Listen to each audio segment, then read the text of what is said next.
si tu as des jours sans et des jours avec, si t'es pas forcément quelqu'un de pessimiste, mais il y a des jours où t'as pas forcément envie d'aller à l'école, t'as pas forcément envie d'aller au travail, ou juste t'as pas forcément envie de te lever tout court. Si parfois tu doutes de ce que tu fais actuellement, de tout ce que tu es en train de vivre, si tu te demandes si tu devrais pas juste tout arrêter, si tu te retrouves à procrastiner quand tu es chez toi, bref, je suis passée par là, je sais ce que c'est, et je suis passée littéralement de cet état-là à un état d'abondance totale, de joie, d'énergie positive et surtout de motivation. Vraiment, littéralement, je déborde de joie, déborde de motivation et déborde d'énergie. Genre y a rien qui va pas, mais t'es pas non plus au top de ta forme tout le temps. Et là, d'un seul coup, du jour au lendemain, je me suis retrouvée à être méga motivée, je me sens super bien. Et donc je me suis demandé d'où ça venait, évidemment j'ai trouvé et je me suis dit qu'il était temps de partager. Si tu ne me connais pas, enchantée, je m'appelle Léa, j'ai 23 ans et dans la vie j'ai 2 business, une agence social media et création de contenu et une marque de vêtements de seconde main. Sur cette chaîne, on parle donc évidemment de business life, mais également de développement personnel, littéralement cette vidéo, mais également tout ce qui a pu améliorer ma vie, comment justement je suis arrivée à vivre la vie dont j'ai toujours rêvé, comment se faire confiance, comment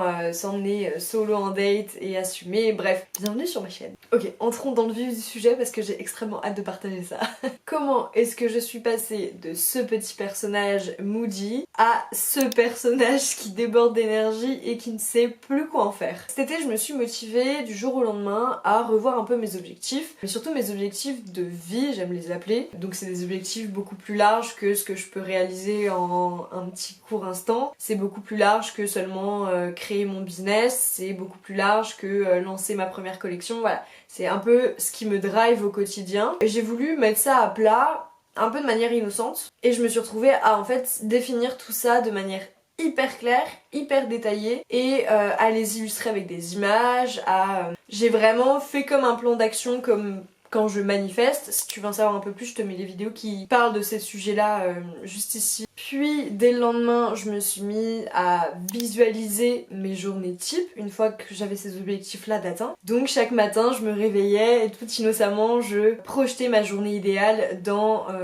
ma vie future, mais tout en étant présent, donc comme si cette vie était déjà à moi. Et je me suis mise à voilà, imaginer ma journée, imaginer ce que je faisais, avec qui je partageais tel ou tel moment, ce que je mangeais, par pur kiff. J'étais juste en train de me maquiller, j'étais juste en train de prendre ma douche, enfin tu vois, rien d'exceptionnel. Mais en fait, au fur et à mesure, je me suis rendu compte que je me mettais à déborder d'énergie. C'est vraiment le mot déborder. Je n'ai pas une seconde où j'ai pas d'énergie. Je pense sincèrement que ça doit être fatigant pour mon mec. Depuis ça, je me suis retrouvée à être tout le temps excitée par ce qu'on me propose, à kiffer tout ce que je fais, à... Vous voyez ce sourire qui part pas. D'ailleurs, j'ai super mal, c'est premier degré. Et je me suis dit, mais genre, what the fuck, est-ce que je viens de décrypter un code? Totalement. Je vous donne un exemple concret. Parmi mes gros objectifs, il y en a beaucoup qui concernent le pro parce que juste je suis obsédée par les business et par ce que je veux faire professionnellement. Et donc parmi un de ces vœux là, il y avait toute une partie sur YouTube. Et donc quand j'ai écrit l'objectif, forcément dans mes plans d'action j'étais en mode bah il va falloir faire quelque chose en ce sens. Tu peux pas réussir sur YouTube et ne pas poster sur YouTube, c'est un petit peu contradictoire. Donc bref, je me suis dit à ce moment là, ok bah je vais prendre YouTube au sérieux, j'ai envie de publier telle ou telle chose, nan. Et guess what?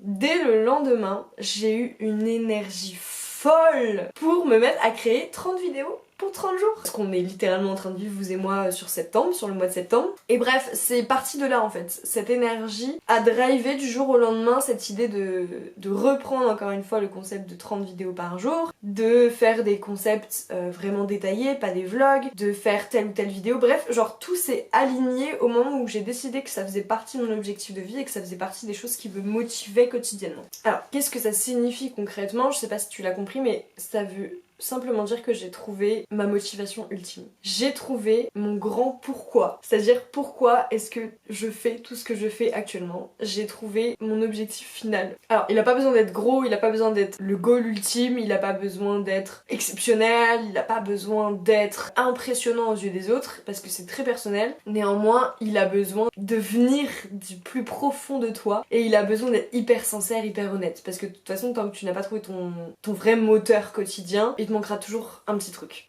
Alors j'ai de la chance, enfin je crois, j'ai trouvé mon pourquoi sans même chercher à le trouver, puisque c'est en définissant tous ces nouveaux objectifs et ces choses qui me font rêver et pour lesquelles je veux travailler quotidiennement. Tout ce que je fais aujourd'hui, c'est dans ce sens-là. C'est grâce à cet état d'esprit qui est de toujours vouloir mettre les choses à plat et visualiser, que je me suis rendu compte qu'en fait c'était ça ma réelle motivation, que c'était ça qui mettait du sens sur tout ce que je fais. Donc j'ai la chance d'avoir trouvé comme ça, mais sinon il va falloir qu'on creuse un peu sur comment trouver son pourquoi et comment du coup en faire son moteur quotidien. Selon moi, c'est la recette miracle parce que j'en suis convaincue à 200% que malgré toutes les embûches, malgré tout ce à quoi tu peux faire face, dans tous les cas, dans un coin de ta tête, si tu sais où tu vas, pourquoi tu y vas, ça peut que te ramener de la motivation parce que tu te dis ok, il faut que je passe par là pour arriver à ce que je veux. Tu vas dire ok, c'est pas grave, c'est une embûche, ça fait chier, c'est compliqué, ça remet ça en question, mais est-ce que c'est pas un moyen de me rapprocher encore plus de mon objectif final?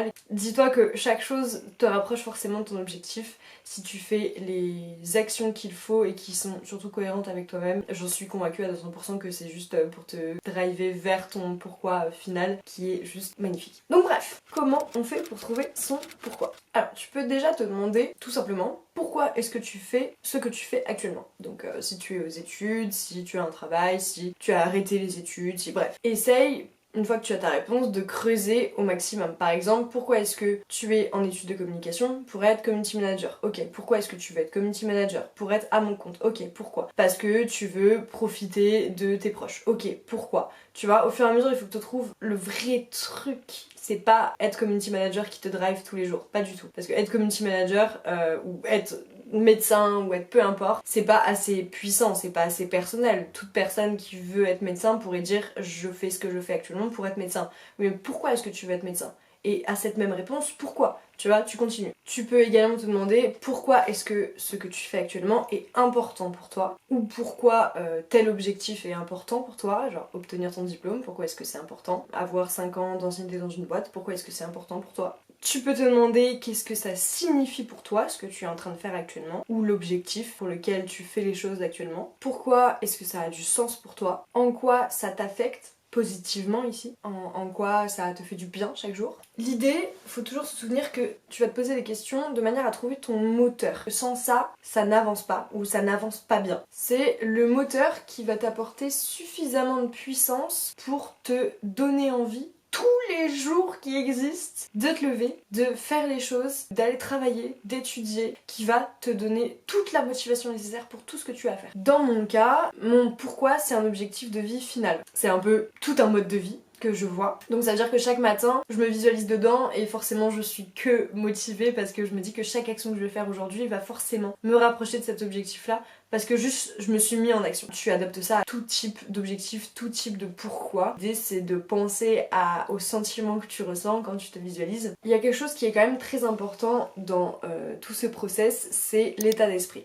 Parce que alors c'est super de trouver son pourquoi, mais c'est encore mieux de ne pas le perdre de vue. Alors c'est pour ça que premièrement je te conseille de le poser à plat. Poser à plat ça veut dire soit l'écrire, soit l'illustrer, soit les deux. Mais fais ce qui te parle le plus et tu vas surtout le poser en détail, tu vas le décrire. Il faut que ça te parle au max. Donc plus tu peux mettre de détails, plus ça peut être clair pour toi. De toute façon c'est pour toi. Donc même si tu veux écrire un chapitre entier de livre, fais-le.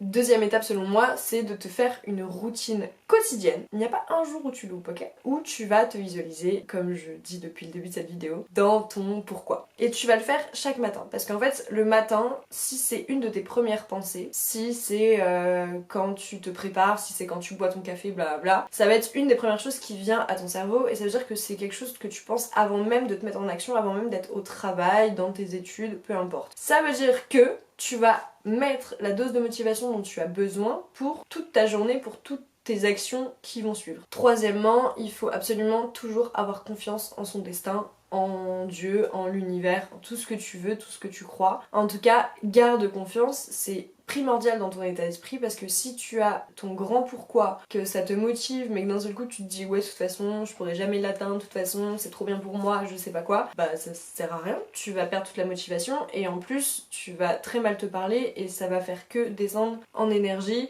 ça va faire que descendre en motivation, ça va faire que descendre en manifestation. Je ne te conseille surtout pas, tu ne perds rien à y croire et tu ne perds rien à mettre des bonnes actions, de l'énergie positive vers ce grand pourquoi. Quatrième conseil, n'oublie pas que tout arrive pour une raison, ça rejoint un peu le fait qu'il faut faire confiance en son destin parce que peut-être qu'il va se passer des choses qui n'étaient pas prévues, peut-être que tu vas perdre certaines personnes, peut-être que tu vas déménager, ça dépend forcément son pourquoi et son chemin de vie. Il faut que tu fasses confiance à tout ce qui va venir sur ton chemin, que ce soit positif ou négatif. De toute façon c'est toi qui réagis à la situation en faisant une situation positive ou négative déjà premièrement, et en plus de ça tout arrive pour une raison, au moment où ça doit arriver, donc si ça arrive à ce moment-là, même si ça se trouve ça te fait chier, clairement il faut le dire, il faut l'assumer, c'est ok, si t'es énervé, si t'es triste, c'est ok.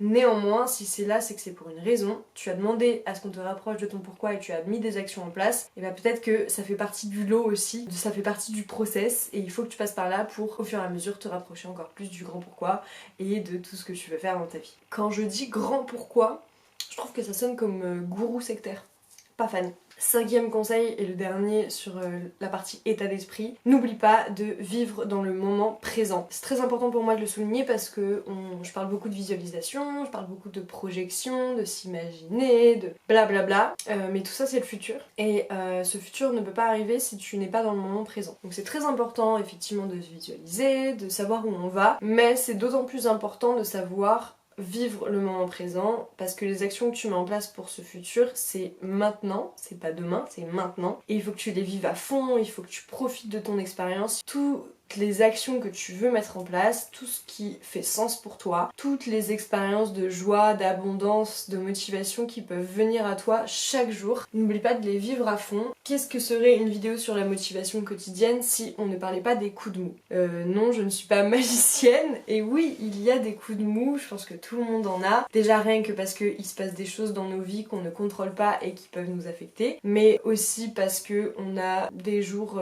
avec et des jours sans. Aussi parce que la météo des fois nous plombe. Aussi parce que des fois on est malade et que du coup l'humeur est beaucoup moins là. Bref, il y a plein de raisons qui font qu'on peut être dans un jour un peu moins fun. Et comment on fait dans ces moments-là pour garder la motivation? Alors déjà, si tu veux ne pas garder la motivation le temps d'une journée, fais-le. C'est totalement ok, c'est pas une journée qui va ruiner tous tes efforts. Ce qu'il faut, je pense, c'est déjà, il faut les accepter. Il faut accepter les moments de down, il faut accepter les moments où on n'a pas envie. Parce que s'ils sont là, c'est qu'il y a une raison. Je te parle pas d'un down qui dure un mois, je te parle d'un down qui d'un seul coup arrive, du jour au lendemain, j'ai envie de dire. Et là tu te dis, ok, si c'est là, c'est peut-être qu'il faut que je ralentisse. Peut-être qu'il faut que je prenne du temps pour moi, peut-être qu'il faut que je sorte un peu, peut-être qu'il faut que j'aille voir mes amis, peut-être qu'il faut que je lise un livre, peut-être qu'il faut que je parte en vacances. Je sais pas, il y a plein de messages qui peuvent être passés, mais en tout cas, ça veut souvent dire quelque chose. Même si ça veut juste te dire repose-toi et dors toute la journée, c'est un message très très très important. Surtout, souviens-toi que ça fait partie du process global. Ensuite, si jamais tu veux quand même retrouver un petit coup de boost, tu peux aller faire un petit tour du côté de tes objectifs, tout ce que tu as pu noter, ton chapitre de livre, souviens-toi. Donc tu peux aller faire un tour, tu peux les lire, tu peux regarder les images, tu peux te visualiser un peu plus longtemps que d'habitude, tu peux faire de la skincare tout en pensant à la vie pour laquelle tu fais tout ça. Et surtout, je tiens à le préciser, ça peut être un message de fais-toi plaisir. Si t'es du genre à travailler sur tes objectifs, t'es quand même vachement focus, tu te dis ok, c'est mon goal de vie, c'est mon pourquoi, j'ai de la chance, je suis tous les jours motivée, je fais ce que j'aime et tout. Genre c'est littéralement mon cas que je suis en train de décrire. Des fois on peut te foutre un petit coup de down, on peut te rendre malade, on peut faire quelque chose comme ça pour te dire déjà souffle, détends-toi ma grande, mais en plus pour te dire fais-toi plaisir. Ça sert à rien de courir après des objectifs si, encore une fois, tu profites pas du moment présent et si en plus tu ne profites pas, tu ne te fais pas plaisir. Parce que ça veut dire que tu vas beaucoup donner, c'est trop bien. Tu vas beaucoup donner, alors, soit aux autres, soit en tout ce qui participe à la réalisation de tes objectifs, mais tu vas pas prendre le temps de te donner à toi-même. Et c'est pas possible, c'est vraiment impossible, ça ne matche pas. Sors, va t'acheter un café, va te promener, va faire du shopping, fais ce que tu veux mais fais-toi plaisir, essaye de donner à toi-même pour une fois. Pour conclure cette vidéo, j'aimerais terminer avec quelques petits reminders justement. Déjà, chaque histoire, chaque vie, chaque timing sont différents. Donc surtout, ne te compare jamais, au grand jamais, à personne. Ne te compare pas à ton entourage, ne te compare pas à des personnes que tu admires, qui t'inspirent.